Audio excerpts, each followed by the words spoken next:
Sure enough, Billy stiffened.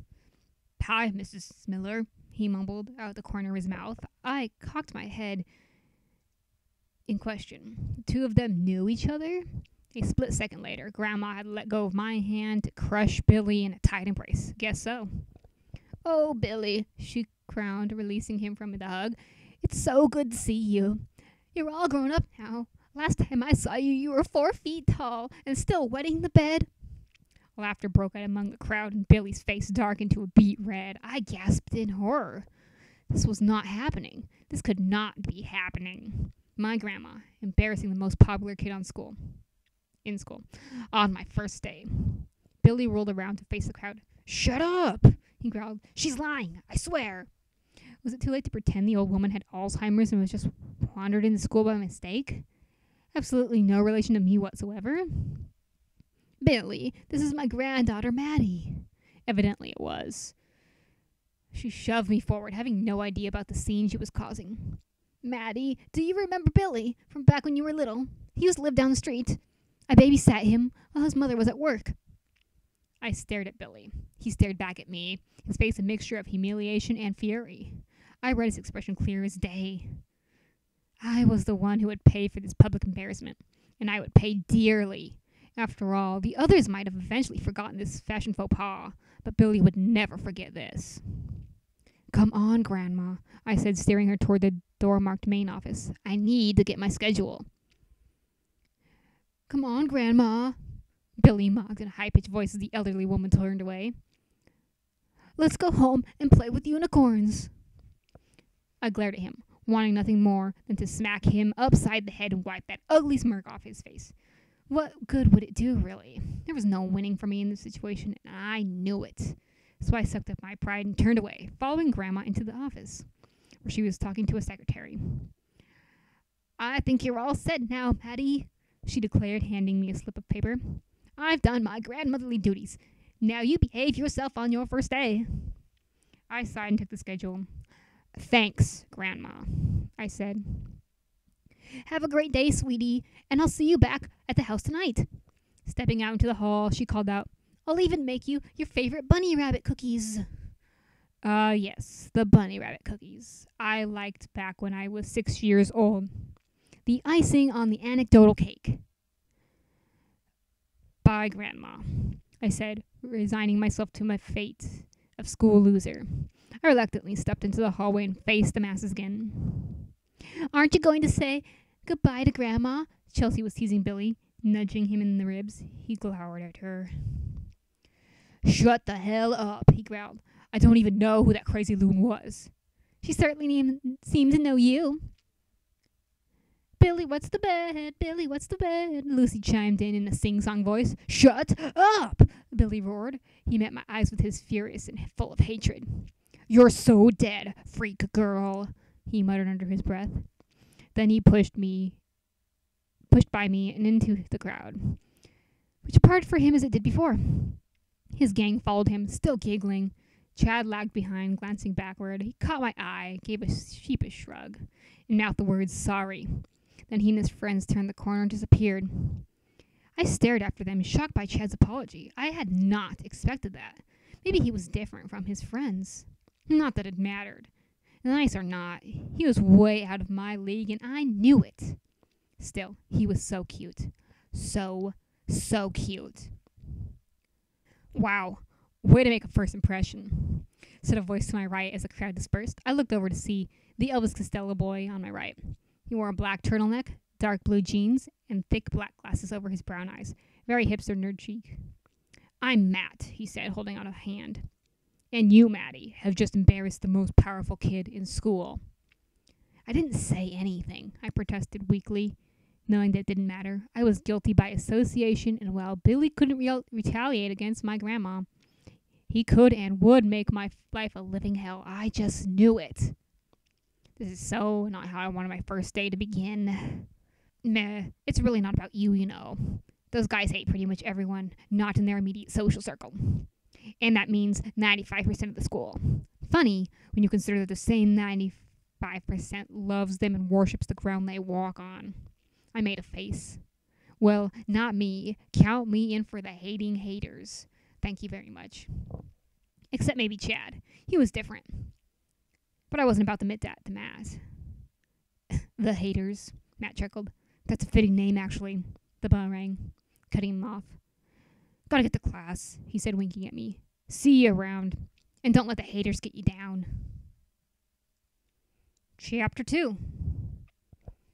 I'd love to say my day got better from there, but it would be a lie. I felt like a leper as I walked through the halls. I could feel people pointing and whispering as I passed. And why wouldn't they? I was wearing a freaking unicorn sweatshirt, and I'm sure there wasn't a soul in school who hadn't even heard of Grandma's talking on Billy Henderson. I tried using my cell phone to call Caitlin, at least to get a comforting ear, only to have it confiscated by a teacher who told me that here at Hannah Dustin, cell phones needed to be kept in lockers until the end of the day. I tried sneaking out of school to buy a new outfit, only to be stopped and told that there was no open campus here. I was trapped, a prisoner of war with unicorns on my chest. It probably could have been worse, but I wasn't sure how. After what seemed an eternity, the final bell rang. I retrieved my cell phone from the office, caught the early bus home. Mom greeted me at the door. How was your first day? She asked in her cheerful expression, not completely masking her tired eyes. Then she looked down at the frolicking unicorns on my chest. That's a new look for you, she smirked. I opened my mouth to tell about the hell that was my day. Then I saw Grandma lurking in the hallway behind her. Fine, I muttered instead. I've got homework. I pushed past her and headed up to the room. Fine, Mom called after me. That's all. What did you think of your teachers? Were the kids nice? Did you make any new friends? Anger burned in my gut at her question. I knew she had no idea, but I couldn't help blaming her for asking. After all, she was the one who forced me to attend this miserable school to begin with, to leave my friends behind. Oh, sure, I said, voice dripping with sarcasm. Tons of friends. In fact, I'm a shoo-in for homecoming. Maddie, come back here to talk to me, Mom called after me. I ignored her, taking the steps 2 at a time till I reached the top landing and ran to my room. I flopped on my bed and grabbed my cell out of my purse and dialed Caitlin. Hello? My friend answered a moment later, sounding out of breath and giggly. Hey, Kate, I said. Mads, she cried. How's it going? Oh, wait, hang on. I could hear her talking in the background. Oh, okay, sorry, she said. How did your first day go? Oh my God, it was horrible, I moaned. First, Grandma made me wear this shirt that had unicorns on it, and then... Sorry, Mads. Hang on one more time. More muffled conversation and giggles. Then she came back on the line. Sorry, me and Ashley and JP Licks we're trying to figure out the ice cream flavors. A pang of loneliness shot through me. I should have been there with them, eating ice cream and giggling. Probably flirting with John, that guy behind the counter we all had crushes on. But no, I was stuck in the middle of nowhere, in a house that was more like a museum, after the worst day of school in my entire life. It's okay, I replied. I told a lie. I'll wait. Actually, can I just call you back later? Caitlin asked. Like tonight or something? Or tomorrow morning? Sure, I said glumly. Cool. Later, Gator. And with that, the phone gets disconnected before I even had a chance to say goodbye. And somehow I knew in my heart she'd forgotten to call me back later. I was out of Boston, out of their lives, forgotten already. I was totally and utterly alone. A knock sounded on my door. I tried to ignore it, but Mom was never much for respecting space. She barged in and sat down on my side of the bed, studying me with pitying eyes. I rolled over to face the wall so she couldn't see I'd been crying. Bad first day? She asked sympathetically. Why do you care? Maddie, of course I care. Don't be like that. If you cared, you wouldn't have dragged me here to the middle of nowhere and let Grandma humiliate me. I quickly related to what had transpired. Mom let out a sigh. I'm sorry about that, Maddie, she said, reaching over to touch me on the shoulder. I jerked away. I didn't realize she'd take it upon herself to dress you and bring you to school. But she does mean well. Great. That makes me feel so much better. She's old and doesn't understand, but she has a good heart. I rolled over to face her. Mom, she embarrassed me in front of the whole school, and I wore embroidered unicorns all day. Mom sighed again. I'll have a talk with her, she said. It won't happen again, I promise. Don't you see? It's too late. The damage is done. Don't overreact. I'm sure it couldn't have been that bad. You weren't there. You don't know. What do you want me to do, Maddie? Mom asked, defensiveness creeping up into her voice.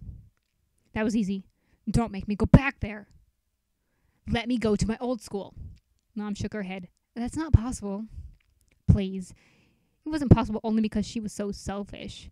Because she decided to take off and my dad refused to try to work things out. All we really had to suffer for it. I'll wake up early and take the commuter train in, I suggested. I don't mind. It's not the commute. Your old school costs a lot of money. I can't afford the tuition. I gave up. Fine. Whatever. I growled. Maddie. I'm tired. I want to take a nap. I turned back on my side. I knew I was being childish, but at the moment I didn't care. Go ruin someone else's life for a while.